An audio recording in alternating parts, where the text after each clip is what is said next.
Now, sorry for being absent for the past 2 months or so. I've been pretty busy with other stuff happening in my life, and I haven't been able to post any more videos, but on this one I want to go through what I could reach with the Intel Celeron E3300 CPU with the improvements I already tested with the E3500, which I already uploaded on my YouTube channel, the scores I mean. So I've been discussing about this thing with Terraptor 2 or 3 months ago or so, and we have been agreeing on that some of the sub-voltages on the Rampage Extreme motherboard model are actually pretty weak.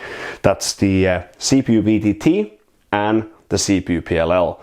Since we have been doing these CPU PLL modifications on these X48 motherboards, so the Rampage Extreme, P5E3 Premium and so on, I've been noticing for a very long time that the V-droop on those voltage rails is actually pretty high, and it makes the thing unstable, and that was the thing I was like realizing when I tried to hit the 6.4 gigahertz with the E3300.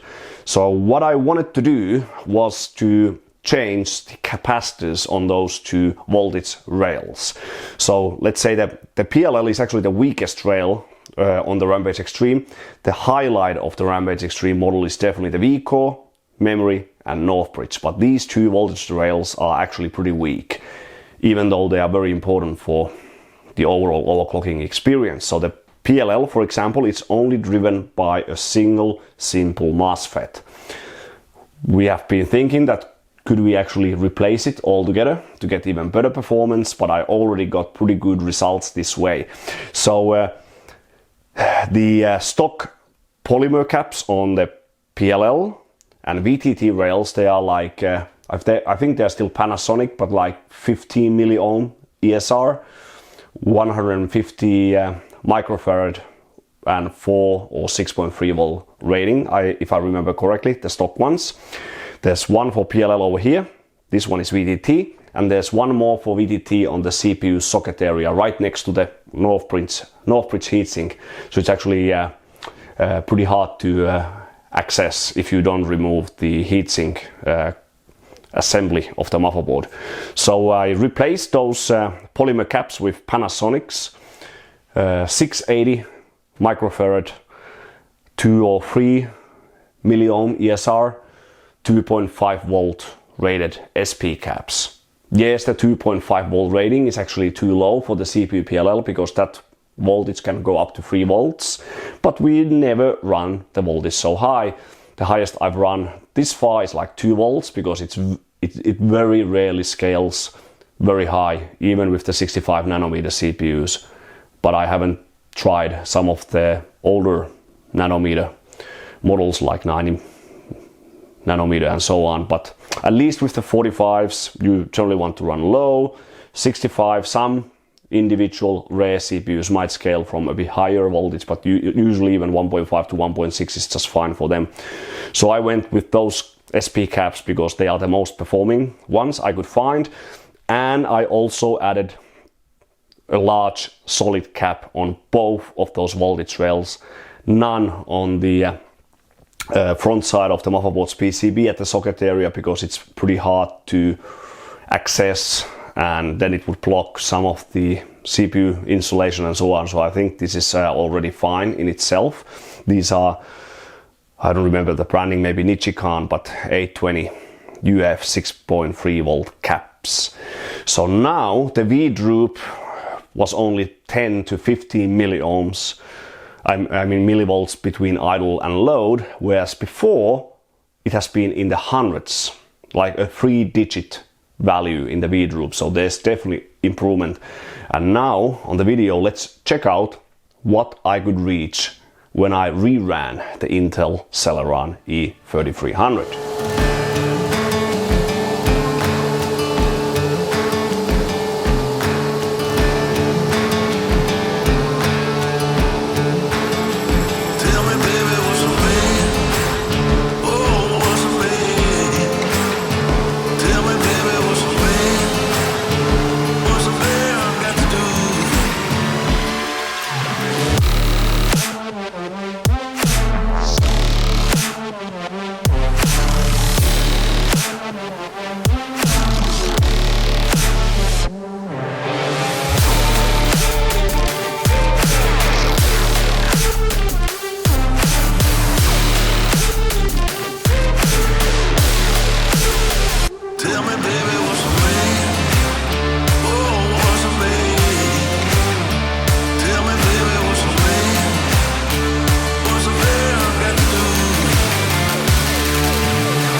Okay, now maybe.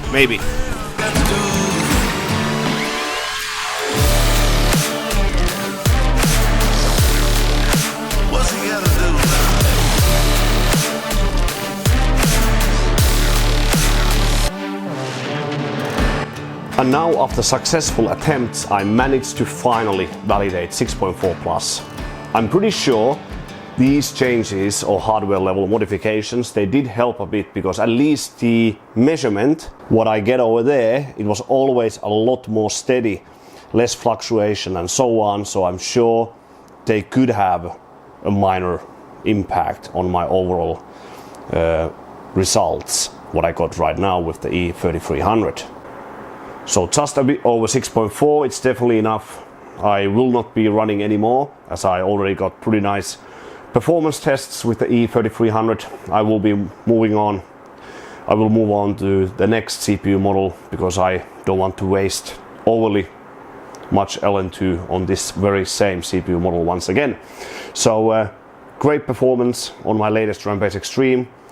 So give this video a thumbs up if you appreciate all of my efforts that I wanted to even return to this very same CPU model just to get the #1 validation, even when I was already ranked 2. Maybe subscribe to my channel as well. And if you want, you can also check my Patreon page as well if you want to contact me personally and join my Patreon Discord channel and support my work overall. But otherwise, thanks for watching this short E3300 6.4 GHz overclocking video. Thanks for watching, and I will see you on the next one.